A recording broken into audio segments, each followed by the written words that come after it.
বীরগঞ্জে আদিবাসী মিলন মেলায় তরুণ তরুণী সহ উপচে পড়া ভিড়। MHR news. বীরগঞ্জ দিনাজপুর থেকে মোশাররফ হোসেনের পাঠানো তথ্যচিত্র। দিনাজপুরে বীরগঞ্জ উপজেলার গোলাপগঞ্জ উচ্চ বিদ্যালয় মাঠে সাঁওতাল সম্প্রদায়ের মেয়েরা জীবনসঙ্গী খোঁজার জন্য হাতে চুড়ি, কপালে টিপ, রঙিন শাড়িতে অপরূপ সাজে পছন্দের জীবনসঙ্গীর খোঁজে দূর দূরান্ত থেকে মিলন মেলায় হাজির হয়েছে।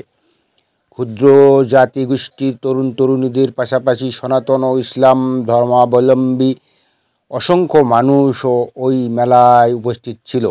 একই সাথে যুক্ত হয়েছে বিজয়া দশমীর বাসিয়াহাটির নরনারী কুমার কুমারী।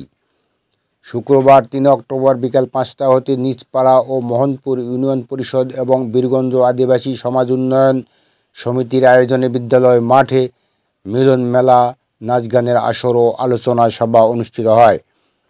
আদিবাসী সমাজ উন্নয়ন সমিতির নেতা জোসেফ হেমব্রমের সভাপতিত্বে আলোচনা সভা ও সাংস্কৃতিক অনুষ্ঠানে প্রধান অতিথি হিসেবে উপস্থিত থেকে বক্তব্য রাখেন কৃষক দল কেন্দ্রীয় কমিটির সদস্য ও বীরগঞ্জ উপজেলা বিএনপির সভাপতি দলীয় মনোনয়ন প্রত্যাশী আলহাজ মঞ্জুরুল ইসলাম মঞ্জু। বিশেষ অতিথি হিসেবে উপস্থিত থেকে বক্তব্য রাখেন মোহনপুর ইউনিয়ন পরিষদ চেয়ারম্যান শাহিনুর রহমান চৌধুরী শাহিন, ক্যারিটাসের আঞ্চলিক পরিচালক রবিন মার্ডি, হিন্দু বৌদ্ধ খ্রিস্টান কল্যাণ ফ্রন্টের আহ্বায়ক মনোজ কুমার রায়। মেলার আনন্দে অনেকে জানান, ইতোপূর্বে মেলায় তরুণ তরুণীরা পছন্দের মানুষ খুঁজে পেলে পরিবারের কাছে জানাতো। পরের বছর মেলায় তাদের নাম পরিচয় তুলে ধরে বিয়ের আয়োজন করা হতো। অনেকে মেলায় ছেলে মেয়ে জীবনসঙ্গী খুঁজে বিয়ে দেন, তবে আগের মতো বিয়ে শাদির ব্যাপারগুলো তত হই হুল্লোড় নেই। এরপরও শত বছরের পুরনো ঐতিহ্য ধরে রেখেছে আয়োজকেরা। আদিবাসী নেতা জোসেফ হেমব্রম জানান, মেলা উপলক্ষে দেশের বিভিন্ন প্রান্ত থেকে ছুটে আসে আমাদের সম্প্রদায়ের মানুষ। দিনাজপুর ছাড়াও পঞ্চগড়, ঠাকুরগাঁও, নীলফামারী, জয়পুরহাট ও নওগাঁ জেলা থেকেও অনেক মানুষ মেলায় আসে।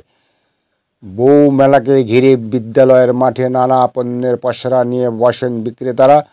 বিদ্যালয়ের মাঠ সহ পুরো গোলাপগঞ্জ বাজার এলাকা পরিণত হয় জনসমুদ্রে। জিলাপি, নিমকি, পিঠা, ফুচকা, চটপটি সহ বিভিন্ন খাদ্য সামগ্রী দোকানের পাশাপাশি মেয়েদের গহনা অলংকারের দোকান, কসমেটিক, শিশুদের খেলনা সামগ্রী, গৃহস্থালির নানা সরঞ্জাম, তৈজসপত্র, মাটির তৈরি জিনিস সহ 1.5 সহস্রাধিক দোকান বসেছিল।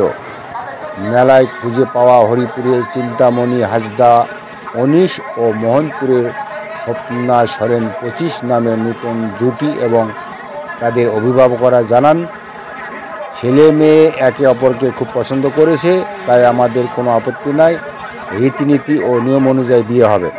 সাবেক আদিবাসী সমাজ উন্নয়ন সমিতি চেয়ারম্যান বাজুন বেসরা ও শীতল মার্ডি বলেন, প্রতি বছর এই মেলায় 200 থেকে 250 জুটি, এবার আরও বেশি বিয়ে হওয়ার সম্ভাবনা রয়েছে।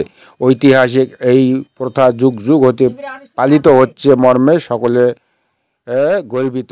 MHR news.